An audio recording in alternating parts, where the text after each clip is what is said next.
जय Guru ji. Welcome back to my channel life with Guru ji. गुरु जी महाराज का अनंतम अनंतम शुक्राना और गुरु जी के श्री चरणों में उनकी बेटी का शत शत नमन। गुरु जी की सारी संगत को भी जय गुरु जी। संगत जी, आज का जो सत्संग है वह बहुत ही इंटरेस्टिंग और अद्भुत होने वाला है, क्योंकि जैसा कि मैं हमेशा आपको बोलती हूँ कि जब भी हम किसी और संगत का सत्संग सुनते हैं तो वो बहुत इंटरेस्टिंग और बहुत प्यारा ही होता है, क्योंकि वो गुरुजी महाराज से उस समय से जुड़े होते हैं जबकि गुरुजी महाराज अपने फिजिकल फॉर्म में थे।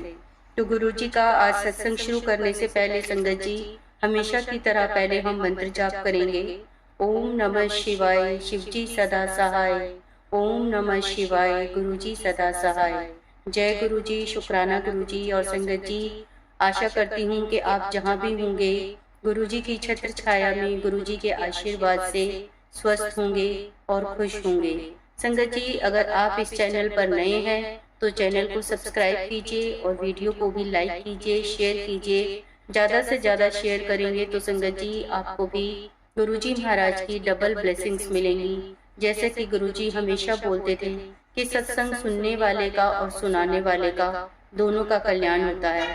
और संगत जी, आज का सत्संग बहुत ही अद्भुत और निराला होने वाला है। हम सुनेंगे कि किस तरह से गुरुजी महाराज ने अंकल की फैमिली को कितना ब्लेस किया और कितना उनका कल्याण किया संगत जी।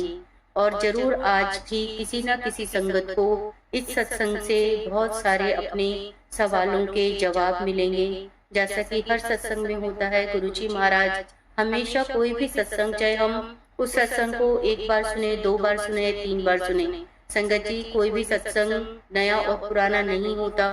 अगर गुरुजी महाराज हमें कोई सत्संग बार बार सुनवाते भी हैं तो उसमें हमारे लिए जरूर कुछ ना कुछ आंसर होते हैं या गुरुजी महाराज की हमारे लिए ब्लेसिंग्स होती हैं।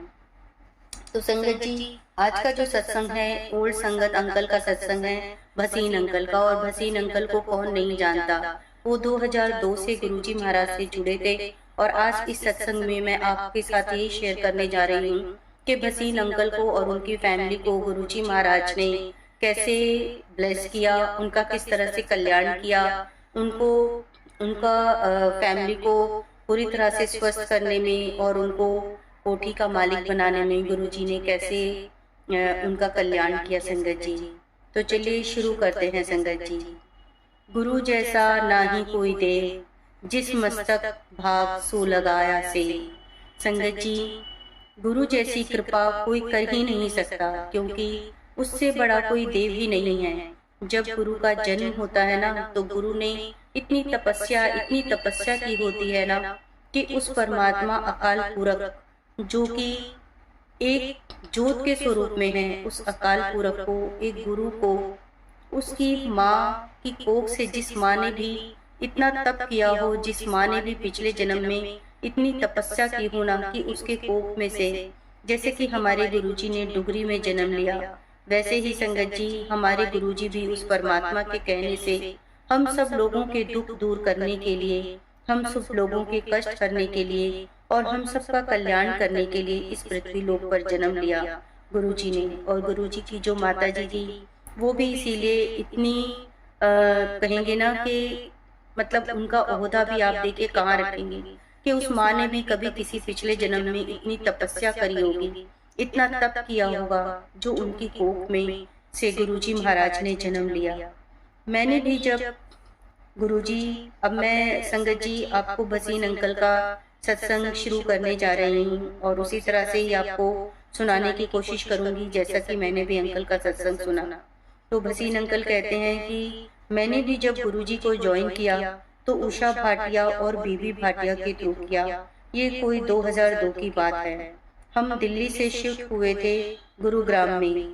हम बचपन से गुरुद्वारा जाने के और गुरु ग्रंथ साहिब जी के ही आगे माथा टेकते थे, क्योंकि हम सिख फैमिली से बिलोंग करते थे। बंगला साहिब, सीसगंज गुरुद्वारा जाते थे। दिल्ली में बहुत सारे गुरुद्वारे थे जहाँ पे हम काफी सारे गुरुद्वारों में जाते रहते थे, परंतु गुड़गांव में हमें कोई गुरुद्वारा नहीं मिला।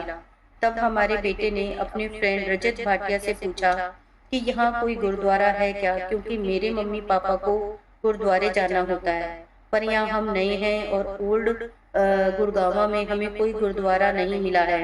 तब उसने बोला कि यहाँ एक गुरुजी हैं जो एम्पायर स्टेट में बैठते हैं, वहाँ भी तुम्हारे गुरु की गुरबानी ही चलती है।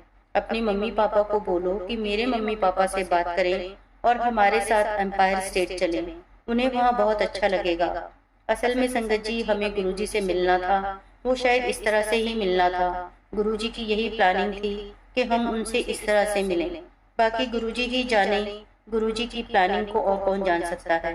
गुरुजी ने भाटिया अंकल के थ्रू हमें एक नहीं, दो नहीं, 3 बार कहलवाया कि मंदिर चलो, पर मैंने भाटिया अंकल को बोला कि मैं किसी गुरु को नहीं मानता, मेरा मन नहीं मानता, क्योंकि मैं तो गुरुद्वारा ही जाऊंगा, क्योंकि एक सिख होने के नाते मैं गुरुद्वारे से ही अटैच हूँ और मैं सिर्फ गुरु ग्रंथ साहिब जी के ही आगे मत्था टेकता हूँ। उन्होंने कहा कि आप एक बार मेरे कहने से चलो तो सही, और वो एक दिन हमारे घर आए और हमें अपने साथ ले गए। जब हम एम्पायर स्टेट पहुंचे तो हमने वहाँ गुरुजी को सिंहासन पर विराजे हुए देखा, और हमने जो स्वरूप गुरुजी का धारण किया था अपने मन में कि कोई लंबे बालों वाला जिसकी लंबी दाढ़ी होगी, कोई संत महात्मा जैसे, कोई बुजुर्ग से बाबा होंगे, जैसा कि आज तक हमने बाबाओं के स्वरूप देखे थे, हमने भी गुरुजी का मन में वैसा ही स्वरूप धारण कर लिया था। जब हमने गुरुजी को देखा तो हमें थोड़ा हैरान हुए, हम आश्चर्यचकित हुए वहां पर, लेकिन वहां पर भी वही शब्द गुरबानी चल रहे थे जो कि रोज हम अपने घर में सुनते थे और गुरुद्वारे में सुनते थे। वही शब्द जो मेरे पसंदीदा थे, एक नहीं, दो नहीं, 3 नहीं, सारे ही शब्द मेरे फेवरेट शब्द चल रहे थे। शब्द गुरबानी सुनते सुनते मैंने गुरुजी की तरफ देखा, गुरुजी भी मेरी तरफ ही देख रहे थे। मैं उनके चेहरे पर नूरानी रूप को देख रहा था। इतना नूर था गुरुजी के चेहरे पर कि मैं बता नहीं सकता कि मेरी आंखें उनके नूर को बर्दाश्त नहीं कर पा रही थी शायद, और अपने आप ही मेरी आंखें नीचे हो गई और मुझे लगा कि वाकई कुछ तो बात है इनमें, बहुत तेज है इनमें, बहुत तेजस्वी हैं ये गुरुजी। पर मेरा मन अभी भी नहीं मान रहा था। मैं गुरुजी को माथा टेका। गुरुजी ने कहा आया करो। मैंने आज्ञा ली और मैं घर आ गया। घर आकर जब मैं सोया तो मुझे शिवजी महाराज दिखने लगे। और संगत जी, आपको पता है कि जब शिवजी महाराज दिखते हैं तो उनके गले में सर्प होते हैं, और मैंने जैसा सुना था और देखा भी था कि गुरुजी वो शिवजी महाराज जो होते हैं वह तांडव नृत्य करते हैं, और मुझे भी सपने में गुरुजी ने शिवजी महाराज के रूप में दर्शन दिए और उनके गले में सर्प था और वो तांडव नृत्य कर रहे थे, जिससे मैं थोड़ा डर गया। पर मैंने महसूस किया कि मेरे कमरे में गुरुजी की फ्रेग्रेंस थी, जो कि मुझे बाद में पता चला कि अगर ये खुशबू आती है तो यानी कि गुरुजी उसके समक्ष होते हैं जिसको खुशबू आती है। इस तरह मेरा गुरुजी के एम्पायर स्टेट में आना जाना शुरू हो गया। सिंगला अंकल ने एक बार कहा कि उन्होंने न्यूराना में एक फ्लोर मिल खोली है, और उन्होंने गुरुजी को बोला कि गुरुजी मैं वहाँ कीर्तन करना चाहता हूँ और आप चाहता हूँ कि आप मेरी फ्लोर मिल को ब्लेस करने आए। तो गुरुजी ने कहा कि ठीक है, और हम भी जो संगत वहाँ पे कीर्तन के बाद, जैसे कुछ सत्संग के बाद बहुत सारी संगत चली जाती थी, लेकिन 10-15 संगत को गुरुजी अपने पास रोक लेते थे। तो उस संगत में हम भी वहाँ पे बैठे हुए थे, उस 10-15 संगत में, और गुरुजी ने हमें भी वहाँ पे आने के लिए बोला कि ठीक है, जहाँ सिंगला अंकल बोल रहे हैं हम सब वहाँ जाएंगे और उनकी फ्लोर मिल को ब्लेस करके आएंगे। और संगत जी, हम अगले दिन वहाँ पर सब गए गुरुजी के साथ। वहाँ पर भी कीर्तन हुआ, सत्संग हुआ, और जैसा कि हर जगह होता है कि लंगर प्रसाद होता है और शब्द गुरबानी चलती है, तो इसी तरह से वहाँ पर भी हुआ। और लंगर खाने के बाद सबने गुरुजी से आज्ञा ली और सब बाहर आकर खड़े हो गए। गुरुजी की गाड़ी के आसपास ही सब खड़े हुए थे, और जो लेडीज थी वो अलग से एक तरफ खड़ी हुई थी। तभी गुरुजी ने वहां से, जहाँ पे सारी आंटियां खड़ी थी, उधर की तरफ इशारा किया और किसी को बुलाया, लेकिन किसी को समझ नहीं आ रहा था कि गुरुजी किसको बुला रहे हैं। गुरुजी ने इशारा किया कि मेरी, और सब बोलने लगे कि किसको बुला रहे हैं। तो और भी जो आंटियां थी उन्होंने बोला गुरुजी हम। तो गुरुजी ने बोला नहीं, वो नीले सूट वाली आंटी को बुलाओ। तो वो संगत जी मेरी वाइफ थी, उन्होंने नीला सूट पहना हुआ था। तो मेरी वाइफ थोड़ा सा घबरा गई जब गुरुजी ने उन्हें बुलाया, और मेरी वाइफ ने मुझे बोला कि तुम भी मेरे साथ चलो। तो मैं और मेरी वाइफ गुरुजी के सामने गए और हमने माथा टेका गुरुजी को वहीं, और मेरे और मेरी वाइफ की आंखों से आंसू निकलने लगे जब हम गुरुजी के पास गए कि गुरुजी ने इतनी संगत में से हमको याद किया। गुरुजी ने मेरी वाइफ को कहा कि सुनती नहीं तू? हमने कहा गुरुजी सुना नहीं, हमने गलती हो गई। गुरुजी ने कहा कि अस्थमा है ना तेरे को? तो मेरी वाइफ ने कहा कि हाँ जी गुरुजी। जबकि संगत जी मेरे और मेरी वाइफ के अलावा घर में किसी को भी नहीं पता था कि उसको अस्थमा है, कि वो इनहेलर लेती है या हैवी मेडिसिन लेती है। गुरुजी ने कहा तो कल्याण नहीं करवाना? गुरुजी ने कहा शिवरात्रि पर बड़े मंदिर आना, तुम्हारा कल्याण कर देंगे। हम दोनों फिर रोने लगे। गुरुजी ने कहा कि चलो मेरे साथ। हम फिर गुरुजी की गाड़ी के पीछे पीछे चल दिए। 10-12 दिन के बाद शिवरात्रि थी। हम घर में बात करते थे कि गुरुजी के पास तो इतनी दुनिया आती है, गुरुजी को अब कहाँ याद होगा कि उन्होंने हमें शिवरात्रि पे कल्याण के लिए बोला है। शिवरात्रि पर हम भी बड़े मंदिर गए और जैसा कि सब जानते हैं शिवरात्रि पर काफी भीड़ होती है और हम भी लाइन में लग गए। गेट से बाहर तक लाइन बहुत लंबी थी, तो हमारा नंबर भी वहाँ था जहाँ गेट के बाहर लाइन लगी हुई थी।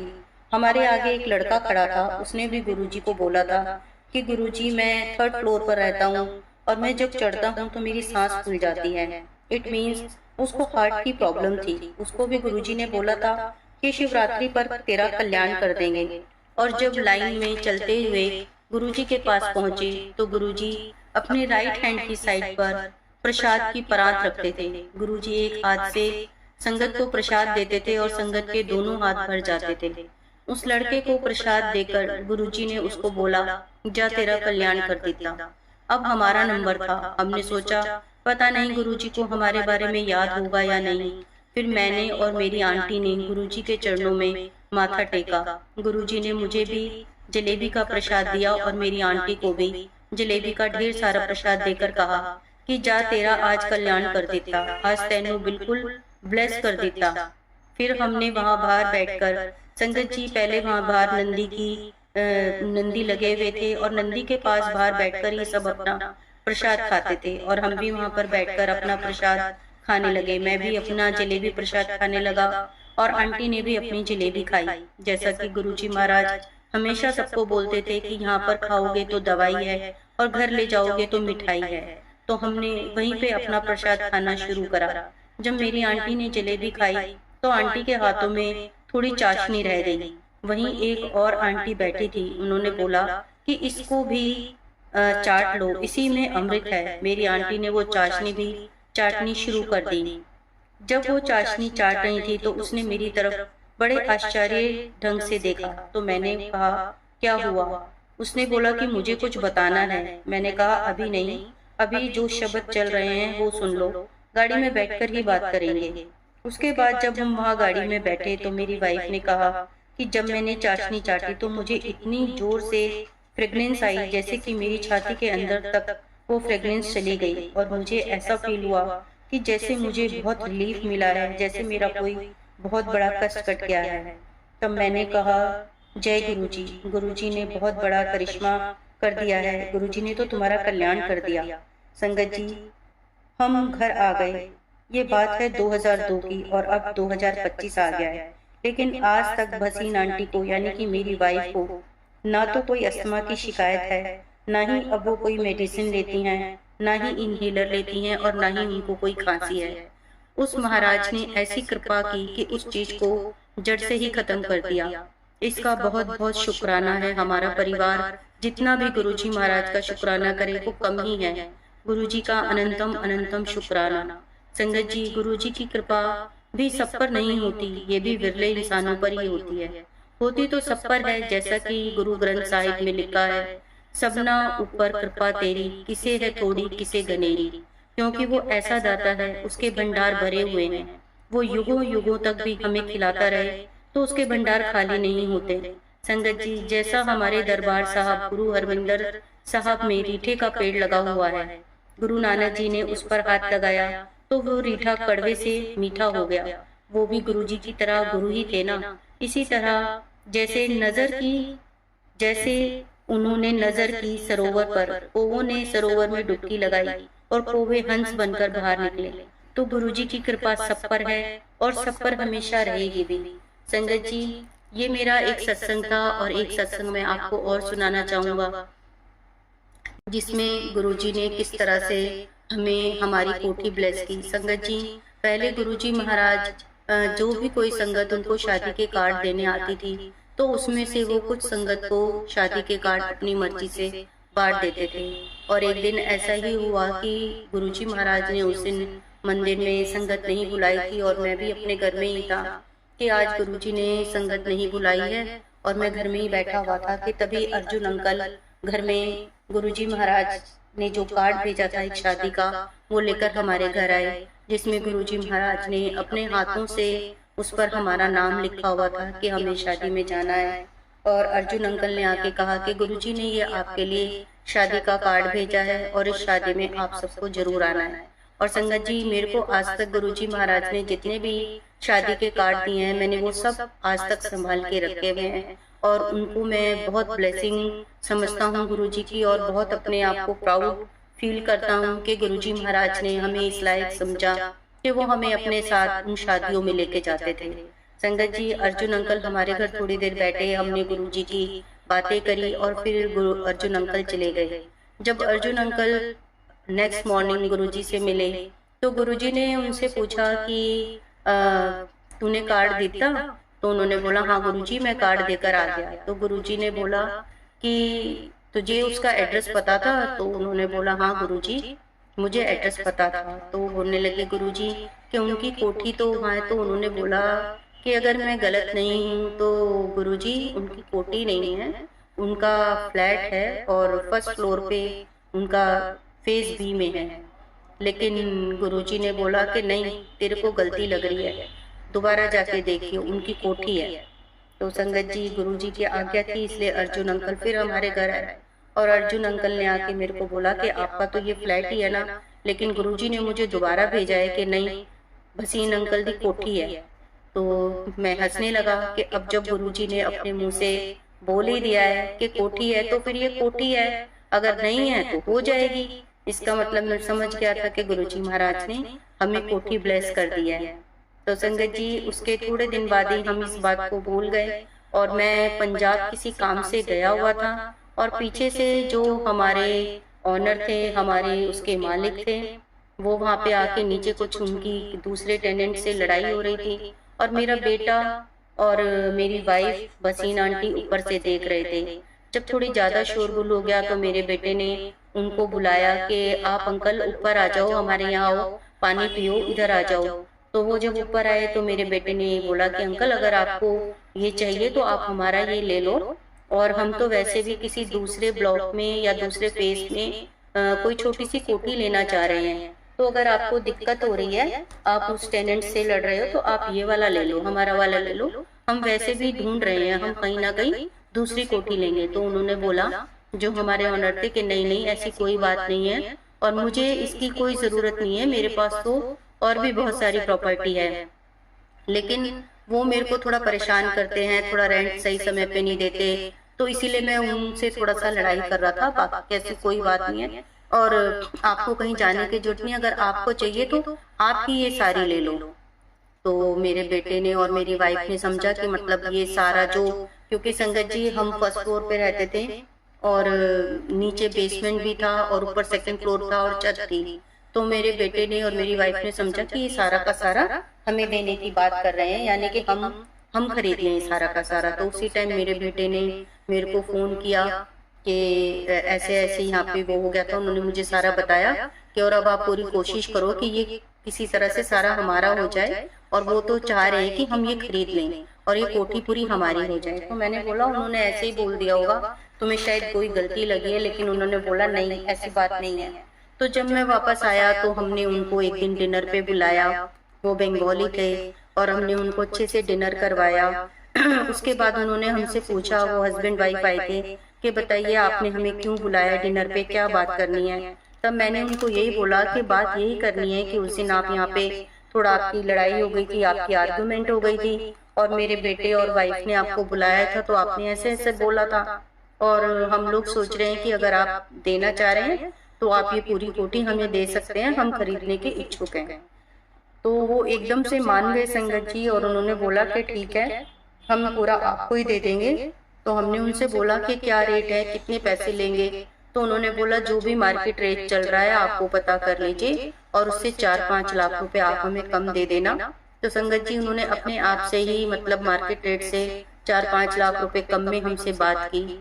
और किस तरह से गुरुजी महाराज ने वो सारा अरेंजमेंट करवाया। इतना पैसा हमारे पास उस समय नहीं था, फिर भी गुरुजी ने वो सारे अरेंजमेंट करवाए। और 2-4 महीने में मैंने थोड़े थोड़े करके उनको वो मैं अमाउंट देता रहा। और लास्ट में मतलब 6 महीने के अंदर मैंने उनको सारा अमाउंट दे दिया। और कुछ समझ नहीं आया कि किस तरह से गुरुजी महाराज ने इतनी बड़ी रकम का अरेंजमेंट हमसे करवाया और हमें उस कोठी का मालिक बना दिया।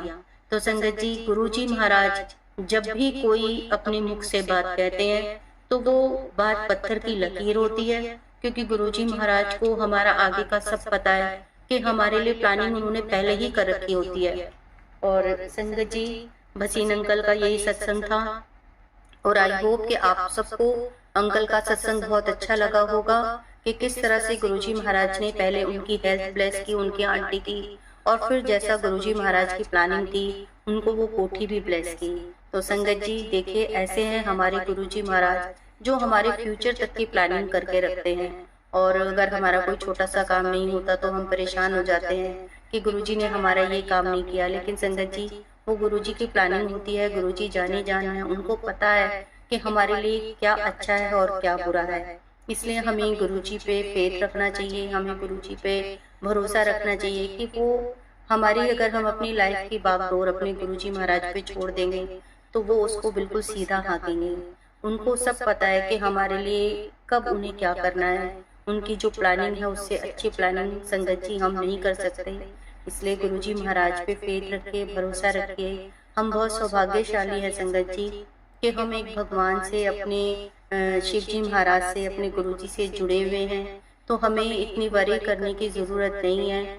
वो जो करेंगे हमारे जीवन में अच्छा करेंगे, हमारे पूरे परिवार को ब्लेस करेंगे। तो संगत जी आज का सत्संग मैं यहीं समाप्त करती हूँ, अपनी वाणी को यहीं विराम देती हूँ। और अगर आपको गुरुजी के इस चैनल लाइफ विद गुरुजी के सत्संग अच्छे लग रहे हैं तो चैनल को सब्सक्राइब कीजिए, वीडियो को लाइक कीजिए और ज़्यादा से ज़्यादा शेयर कीजिए, जिससे कि आपको ज़्यादा से ज़्यादा गुरुजी महाराज की ब्लेसिंग्स प्राप्त हो सके। संगत जी अगर आप भी अपना सत्संग इस चैनल पे शेयर करना चाहते हैं तो स्क्रीन पे जो नंबर दिया हुआ है उस पर आप अपना सत्संग लिखकर भी भेज सकते हैं। और अगर आप ऑडियो रिकॉर्ड करके भेजना चाहते हैं तो आप ऑडियो भी रिकॉर्ड करके भेज सकते हैं। मैं पूरी कोशिश करूंगी कि मैं आपके सत्संग भी अपने चैनल गुरुजी महाराज के इस चैनल लाइफ विद गुरुजी पे जल्दी से जल्दी शेयर कर सकूं। जय गुरुजी, शुक्राना गुरुजी।